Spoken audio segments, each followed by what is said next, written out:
Small yash dey shake oh, Bimbo said with a soft voice as she laughed. Her laughter sounded like the soft whispers of the sea as she watched girls dance in the strip club alongside her girlfriend Bissy. They had an open relationship, allowing them to explore with other women despite being together. The girls were dressed to impress, each wearing a short, tight-fitting dress. You could tell they had eyes watching them in admiration. As the girls sat to drink some more, after spraying money on the performance dancing, two handsome young men approached them, each adorning a single earring. One could tell from the way they carried themselves that they were well-to-do and knew how attractive they were. "Hi, beautiful ladies," one of them said. "My friend and I saw you from the VIP lounge and couldn't stop ourselves from coming over to say hi." "Okay, hi," Bimbo said. "Anything else?" she sneered, eyeing them from head to toe. "Yes," the other man, who had been quiet for a while, said. "If you don't mind, we would like to know you more." He smiled, waving his car keys in the air. Bimbo and Bissy burst into laughter. "Are you blind or just stupid?" "We are not interested," they said, leaning over to each other and kissing to get their point across to the men. "No wonder," one of the guys said, as he dragged his friend and left. "I have told you we should stop coming to this club," Bissy complained, looking irritated, as she glanced in the direction of the men who had just left. "You know we can't go to the other one," Bimbo replied. "Why can't we?" Bissy pouted, looking innocently at Bimbo, which contradicted her sexy appearance. "People I know live around here," Bimbo continued, leaning in to kiss the complaining Bissy. The next morning, in the Church of Faith, Pastor Williams walked to the pulpit as a beautiful chorister took the mic to lead worship. The entire church was filled with the Spirit as people broke into tongues. After some time, Pastor Williams took his microphone. "Thank you, Sister Bimbo, for that beautiful rendition," he said as Sister Bimbo offered a beautiful smile. After church, as the congregation emptied, Pastor Williams approached Sister Bimbo. "Sister Bimbo, have you thought about my offer to marry me?" he asked, looking at her like a lost puppy waiting for a piece of bone. At first glance, anyone watching could tell he was crazy about her. "Yes, sir," Sister Bimbo replied with a shy smile. "I would love to be your wife." Excited, Williams held her hand and spun her around. "I must meet your family as soon as possible," he said, smiling like he had just won the lottery. He was now engaged to the most beautiful lady in his church, the lead choir mistress and the desire of every single man in the church. Williams had been wooing Bimbo for a very long time. They had first met as university students. He was 2 years ahead of her when she had just gotten into uni. He met her during the 100-level student matriculation ceremony, and coincidentally, they attended the same school fellowship. Bimbo was not just attractive. She conducted herself properly, never in the company of men, only her female friends, which was one of the reasons Williams was attracted to her. Finally, after so many years, he was going to marry her, I thought. As the two announced their plans to marry in the church, everyone became excited, probably more excited than the couple themselves. Every church member wanted to be involved in the wedding, donating what they could, sponsoring, and so on. After some months of wedding preparation, the two became married. The wedding was extremely beautiful. Despite being the bride, Sister Bimbo rendered a beautiful song for her husband, alongside her fellow choristers who backed her up. All the church members were excited for the union of Pastor Williams and choir mistress Bimbo. The two were also very attractive, so everyone wondered how beautiful their children would be. Barely a month after their wedding, Bimbo had only slept in the house once, and that was their wedding night. Each time Williams brought it up, she would give an excuse of conducting a women's prayer or attending a vigil with some of her friends. Williams was happy about this as he believed a prayerful woman would keep a good home. But he couldn't help but feel sad, as since their wedding night, he had never slept at home, only returning in the early hours of the day tired. He sometimes felt that being married to a pastor was overwhelming for his new wife, who had taken it upon herself to be the perfect pastor's wife. One Friday night, as Bimbo and her girlfriend Bissy were in Bissy's apartment cuddling, Bimbo's phone began to ring. It was Williams calling. Bissy quickly turned the music video playing on the TV to a Christian channel prayer session as Bimbo picked up. "Honey, we are currently praying," she whispered into the phone. "Okay, I just wanted to check on you. Are you okay?" Williams asked, his voice soft and laced with worry. "I am fine, I need to go. I will see you at home," she said as she hung up. Meanwhile, in the house of Williams, he was pacing in his living room, wondering if something was wrong with him. For being jealous of God, he wanted his wife's attention too, he thought. "What is wrong with me? I should be happy I married a woman that loves God."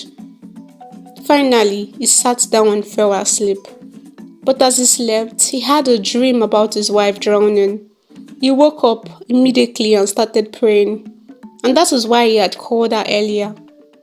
A year later, as Sister Bimbo was leading the praise and worship, to usher Pastor Williams forward, 3 young men walked into the church. Bimbo was so engrossed with the worship that she didn't notice them. After the service, Bimbo, who was in charge of speaking with first-time comers, went to sit with the 3 guys to collect their names and numbers. But she noticed one of the guys was staring at her. "Can I help you, brother?" she asked with a smile. "Oh, nothing. Sorry. You just look familiar," I said. As Bimbo was leaving to her car to return home, as Williams will be joining her at home later after some meetings, she was stopped in front of her car by the young man that had been staring at her earlier. "I knew it. It's you," he said. "Me? What are you saying?" Bimbo replied, shocked. "Stripper clubhouse, Saturday night a year ago. That was you, right?" "I don't know what you're saying. I am a child of God and I do not take in part of any of the things you just mentioned," she said as she hurried into her car driving away, sending a quick text to Williams telling him she needed to see a friend. She drove straight to Bissy's house. "Baby," Bissy said as she opened the door for Bimbo, kissing her as she allowed her in. "What is wrong? You look tense," Bissy asked as she held Bimbo's hand affectionately. Unknown to them, the man from earlier followed Bimbo and took pictures of her kissing Bissy. "I'm in serious trouble," she said to Bissy, who gave her a glass of wine to relax, explaining what had happened in church. "He doesn't have any proof, babe. Besides, you should be with me and not that pastor anyways. You know it's just a cover-up. Stop acting jealous," Bimbo replied. "But you are right. It is word against mine. No one will believe him." By evening, as Bimbo got home, she noticed a strange car in their parking lot. Assuming it was someone who needed her husband counseling, she hurried inside. "Honey, I am so sorry I'm late," she called out. As she entered the living room, only to be met with the strange man from earlier in her living room, sitting like he owned the place. "What are you doing here?" she asked. But before she could get a reply, her husband walked in. "My darling, this is James, my cousin. That wasn't around for our wedding. He's finally back in town," William said as he hugged Bimbo. "James, meet my beautiful wife, Bimbo." "She is certainly beautiful," James remarked as he smiled, licking his lips as he pretended to wipe his face. "Where will you be staying?" Williams asked James. "Didn't you say your apartment is under construction?" "I will lodge in an hotel," James said as he looked Bimbo over. "No, you should stay here. We have spare rooms and enough for 3. "Right, darling," he said as he looked at Bimbo. Honey, wouldn't he be more comfortable in the hotel?" Bimbo said as she held William's hands. James, realizing if he didn't put a word in, things would change, said, "Actually, I would love to stay here with you if you don't mind, and get to know my cousin's wife." "Of course she doesn't mind," William smiled. as he looked over at his wife. Unable to dispute since she had no solid reason, Bimbo kept quiet. That night, as William slept, Bimbo went to look for James in his room, asking him to leave her home. And why should I do that? He challenged her. After all, you aren't the girl from the club, so why are you acting like you're hiding something? I am not, but I am not comfortable with another man in my house. James began to laugh hysterically, bringing out his phone to show her. What is this? She began to say as her mouth shut close. Right on his phone was a picture of herself and BC, kissing in front of BC's apartment. Where did you find this? Shh, James said. You don't get to ask me questions. I get to say what I want and you do them.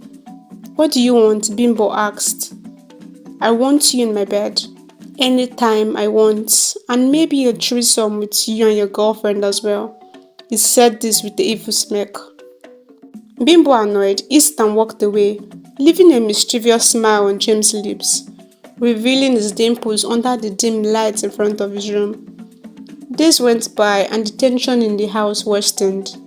Williams, who was oblivious to this, was happy Bimbo had been sleeping at home. As the days went by, James' intention became clear. He wanted Bimbo and he was willing to do whatever it took to have her. He taunted her with pictures of her and BC, threatening to reveal her true identity to her husband and the church.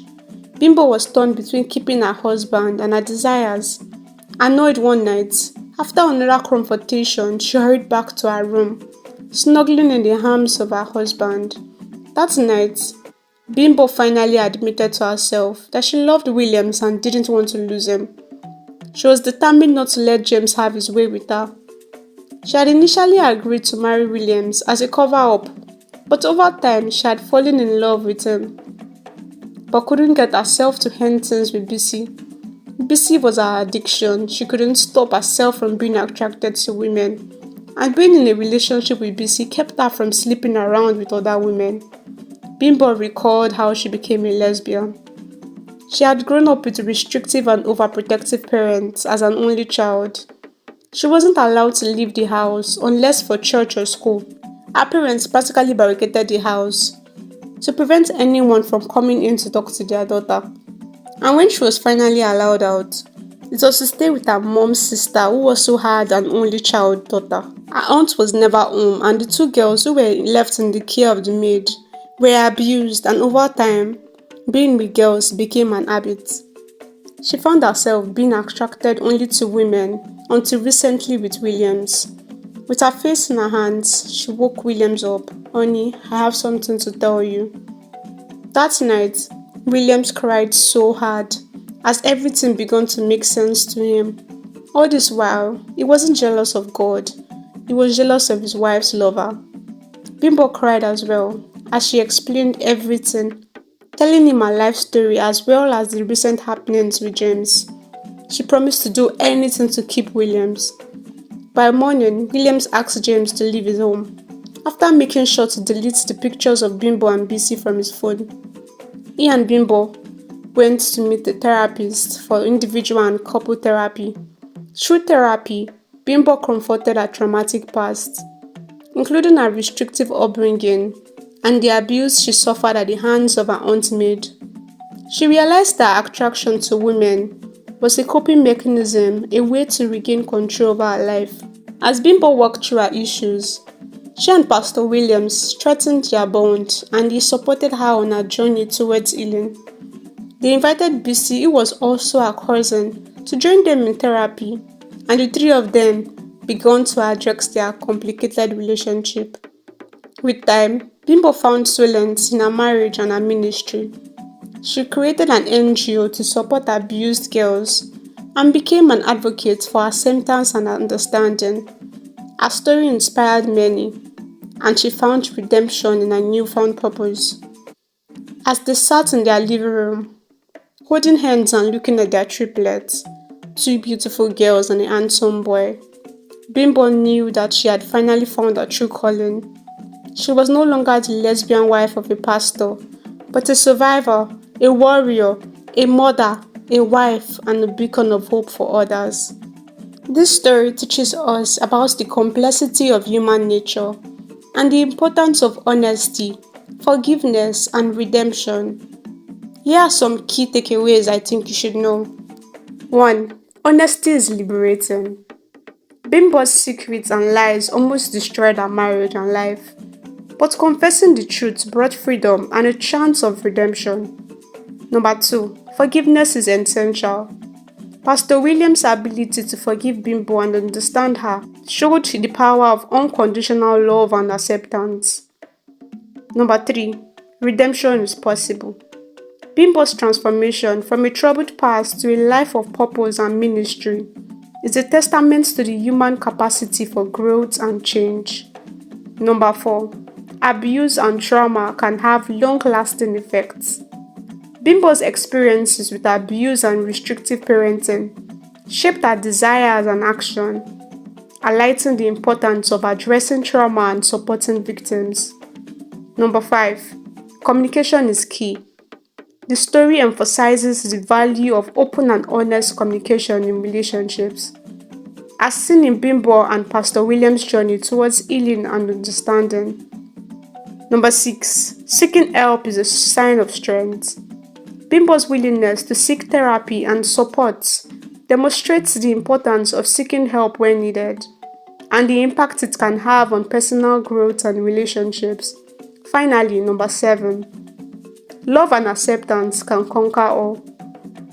The story showcases the power of love, acceptance, and support in overcoming even the most challenging situation, inspiring me and you to embrace empathy and understanding in our lives. Tell us in the comments more lessons you think I overlooked. Like, share, and subscribe for more thought-provoking content. And as always, see you in my next video. Bye, bestie.